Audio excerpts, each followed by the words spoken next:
We like to think of our minds and bodies as impenetrable fortresses. We assume that the idea of a mind-controlling zombie is a Hollywood myth, and that every living creature maintains absolute authority over its own actions. But beneath the canopy of the world's rainforests, a silent and brutal war for psychological dominance is happening right now. Nature has engineered microscopic biohackers that do not settle for simply killing their hosts. Instead, they infiltrate the nervous system to hijack the host and steal its physical autonomy, which raises a deeply unsettling question.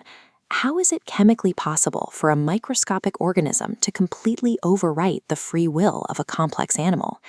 These environments have produced a fate more complex than death, the total surrender of physical agency to a biological puppet master. Consider the black carpenter ant and its invisible stalker, a parasitic fungus known as Ophiocordyceps. Once a spore breaches the insect's exterior, the fungus begins to grow inside.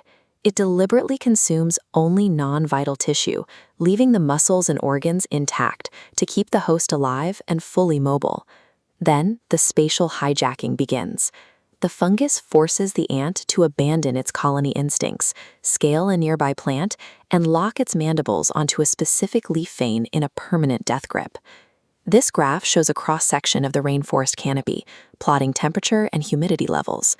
Notice how optimal conditions for fungal growth intersect perfectly within this narrow band. This is the exact death zone height where the ant is forced to rate down.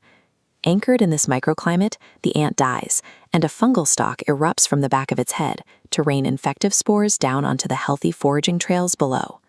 This represents a highly calculated evolutionary algorithm that uses the host's body as a biological vehicle to reach a specific dispersal radius.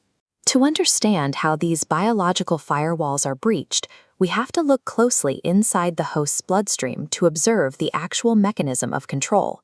These parasitic cells flood the nervous system with specialized, counterfeited psychoactive chemicals that perfectly mimic the insect's own neurotransmitters. At the cellular level, the chemical signatures of self are effectively suppressed by a more aggressive set of counterfeit commands. This hijacking strategy scales up to more complex organisms, executing even darker survival strategies, as seen with the Leucochloridium flatworm. While the ant was steered to a precise height, the flatworm takes a different approach. It inverts a host snail's deeply ingrained survival instincts. Snails naturally seek out dark, damp crevices to hide from predators.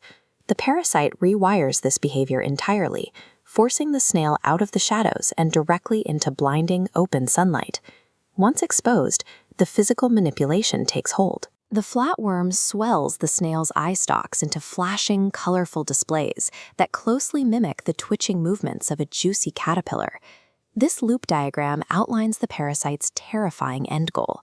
By tricking predatory birds into eating the snail's eyes, the flatworm reaches the bird's gut, the only environment where it can reproduce and drop new eggs back down to the snail population. The snail's brain is weaponized against its own biology. Its most basic evolutionary defense mechanism is turned into the exact tool used for its brutal destruction. If nature so easily overwrites the autonomy of insects and mollusks, we have to ask whether the human brain is genuinely immune to being hacked. The answer begins with Toxoplasma gondii, a microscopic parasite whose primary objective is to reach and reproduce inside the intestines of cats. In the wild, it employs an intermediate strategy. It infects rats and rewires their neural pathways so they completely lose their natural fear of feline predators. This map reveals a chilling statistic. The parasite resides in the brains of 1/3 of the human population. Emerging studies show it isn't completely dormant. In the frontal lobe's risk assessment centers, data indicates it alters human response times and risk-taking behaviors, blurring our autonomy. If a microscopic intruder can nudge the risk assessment of a human being, the boundary between our own intent and external biological influence becomes uncomfortably thin. We are forced to consider which of our daily choices are actually ours to make. Subscribe for more mind-bending science.